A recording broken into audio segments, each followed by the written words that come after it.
Start.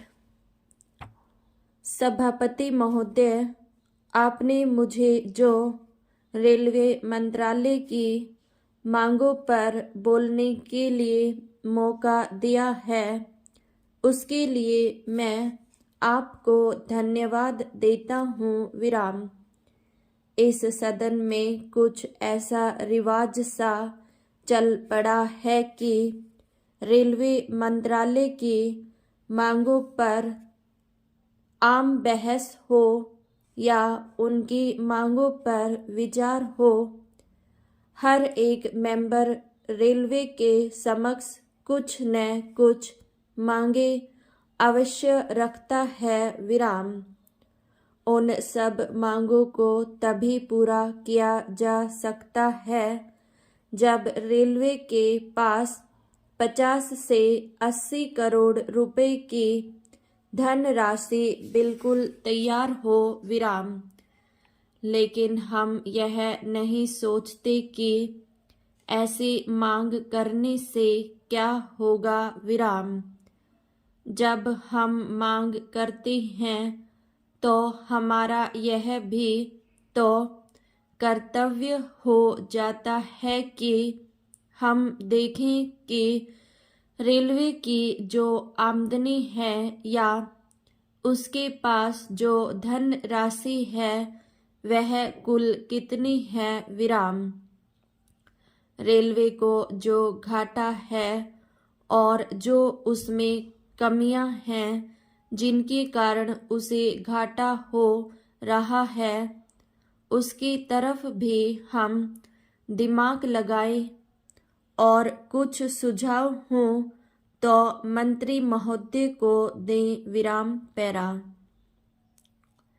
मेरे विचार में सबसे परेशानी की चीज यह है कि रेलवे में चोरी दिनों दिन बढ़ती जा रही है। विराम।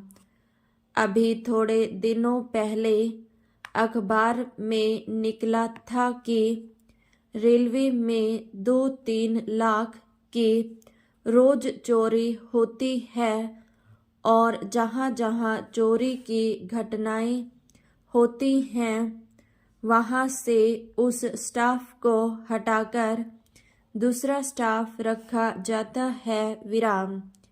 यह एक बड़ा अच्छा कदम है, लेकिन सोचने की चीज यह है कि क्या चोर पकड़े भी जाते हैं? कितनों को सजा होती है, कितनों को नहीं होती है, पता नहीं। विराम। मैं मंत्री महोदय से अनुरोध करूंगा कि रेलवे एक्ट में अगर इसके लिए कड़ी से कड़ी सजा का प्रावधान न हो तो उस एक्ट में संशोधन लाए। और मुझे विश्वास ही नहीं बल्कि पूरी आशा है कि पूरा सदन उसमें उनका साथ देगा। विराम। रेलवे में चोरी बंद होनी चाहिए। यह देश के लिए और इस सदन के लिए बड़ी चिंता का विषय बना हुआ है। विराम। पैरा। दूसरा घाटा जो रेलवे में होता है वह बिना टिकट के यात्रियों से होता है। विराम। बिना टिकट के यात्री कौन होते हैं? विराम। अगर ध्यान से देखा जाए तो इस श्रेणी में थोड़े पढ़े लिखे लोग, मंचले लोग, बिल्कुल गरीब लोग और कुछ शहरों के विद्यार्थियों को शामिल किया जा सकता है। विराम। बिना टिकट यात्रा करने वालों को कड़ी से कड़ी सजा दी जाए। विराम। इसके लिए जबरदस्त चेकिंग की व्यवस्था की जाए ताकि कोई भी व्यक्ति भाग न सके। विराम। विद्यार्थियों के लिए मेरा कहना है कि ज़्यादातर विद्यार्थी गरीब घर के होते हैं। 5-6 मील उनका स्कूल अथवा कॉलेज पड़ता है। साइकिल उनके माँ बाप उन्हें खरीदकर नहीं दे सकते विराम। इसलिए उनके लिए कोई कम दाम का सीजनल टिकट चलाएं। मंत्रालय जितने सस्ते से सस्ता उसको कर सकता है करे विराम। इससे उनको बिना टिकट यात्रा करने की बजाय पैसा देकर चलने की आदत पड़ेगी विराम पैरा। अब मैं शिकायतों की तरफ आता हूँ विराम। पहली शिकायत यह है कि हर स्टेशन के टिकट घर की खिड़की पर लिखा होता है कि रेल आने से 1 घंटा पहले खुलेगी विराम। लेकिन देखा यह गया है कि गाड़ी आने तक भी नहीं खुलती, वह बंद रहती है विराम। इसका नतीजा यह होता है कि जो लोग टिकट लेना चाहते हैं वे टिकट नहीं ले पाते और गार्ड साहब के डिब्बे के सामने भीड़ खड़ी रहती है विराम। मैं चाहता हूँ कि इस पर थोड़ी मुस्तैदी दिखाई जाए ताकि भविष्य में ऐसा न होने पाए विराम पैरा। दूसरी शिकायत यह है कि हमारे यहाँ कम से कम 3/4 छोटे छोटे स्टेशन हैं जहाँ अधिकतर गांव के लोग आते हैं और चढ़ते हैं विराम।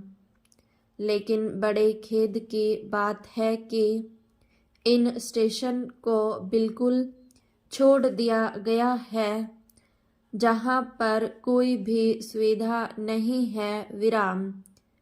इनमें शेड का प्रबंध किया जाना चाहिए।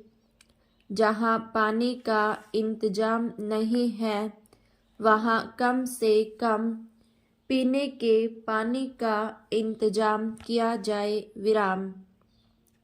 अगर बिजली की लाइन नज़दीक से गुजरती हो तो वहाँ टिमटिमाती रोशनी के बजाय वहाँ बिजली की अच्छी रोशनी का प्रबंध करना चाहिए ताकि मुसाफिरों को दिक्कत न हो विराम।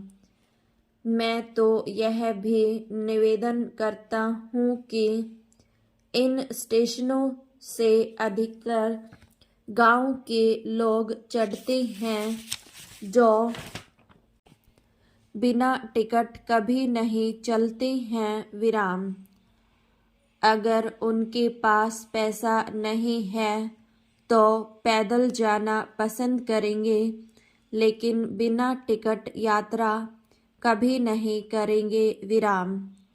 तीसरी बात जिसकी ओर मैं मंत्री महोदय का ध्यान आकर्षित करना चाहता हूँ वह है मीटर गेज। बहुत से हमारे सहयोगियों ने यहाँ पर कहा है कि मीटर गेज से ब्रॉडगेज होना चाहिए विराम। उत्तर प्रदेश का पूर्वांचल भाग जो कि बहुत पिछड़ा हुआ है वहाँ पर ज़्यादातर मीटर गेज ही हैं विराम। यदि केंद्र सरकार वहाँ पर उद्योग भी लगाना चाहे तो तभी उद्योग पनप सकते हैं जब वहाँ ब्रॉडगेज हो विराम। इसलिए वहाँ पर जब तक मीटर गेज रहेगा तब तक वहाँ पर पिछड़ापन दूर नहीं हो सकता है विराम। इन चंद शब्दों के साथ मैं रेलवे मंत्रालय की मांगों का समर्थन करता हूँ विराम।